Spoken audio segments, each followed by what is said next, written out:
Crowd ఒకసారి చూడండి. ఆ టైంలో కూడా క్రౌడ్ ఉన్నారు. మేము 10:30 ఇలా అవుతుంది.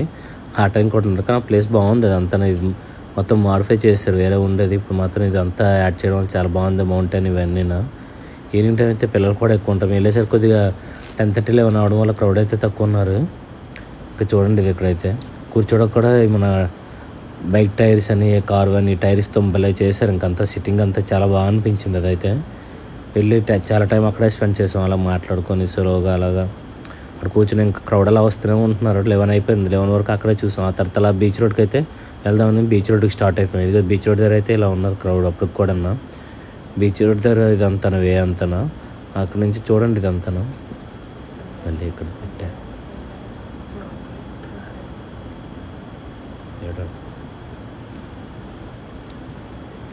బీచ్ రోడ్ స్టార్ట్ అవుతాం అనుకున్నాం. లాస్ట్ క్లిప్ ఇక్కడ పెట్టేసి ఇక్కడ నుంచి బీచ్ రోడ్కి అయితే స్టార్ట్ అయిపోయాం. ఇంకా బీచ్ రోడ్ దగ్గర అయితే క్రౌడ్ అయితే ఆ టైంలో 12 అవుతుంది ఆల్మోస్ట్. అయినా సరే క్రౌడ్ అయితే ఉన్నారు. వీకెండ్ అయితే బీచ్ రోడ్లో క్రౌడ్ ఎక్కువగానే ఉంటారు. ఎక్కడైనా స్ట్రెస్ అంతా రిలీఫ్ అవుతుంది. అక్కడ ప్రశాంతంగా ఉంటుంది. బీచ్ రోడ్లో కూర్చుంటుంటే మనసు ఎంతో హాయిగా ఉంటుంది.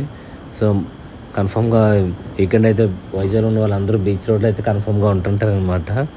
అలా మనం కూడా ఇంకా బీచ్ అనేది చిన్నప్పటి నుంచి అలవాటు అయిపోయింది వైజాగ్లో ఉండడం వల్ల. సో అందుకని ఇంకా అప్పుడు చూసారు క్రౌడ్ అయితే. ట్రాఫిక్ కూడా ఎక్కువ ఉంది. ఇంకెందుకని చెప్పేసి ఇంటికి స్టార్ట్ అయిపోయాం. అక్కడి నుంచి స్టార్ట్ అయిపోయాం. ఇది వెళ్ళి చూసారు అప్పుడు కూడా ట్రాఫిక్ ఉంది బీచ్ రోడ్లో అయితే. ఇంత ఉంటుందని ఎక్స్పెక్ట్ చేయలేదు నైట్ టైం అసలు. ఇంతకుముందు బీటెక్లో ఉండేటప్పుడు అయితే నైట్ అవుట్లు చేసేవాళ్ళం బీచ్ రోడ్లో చాలా. ఇప్పుడైతే అలాగే లేదు, నార్మల్గా ఉంది. క్రౌడ్ చూడండి ఎంత ఉందో.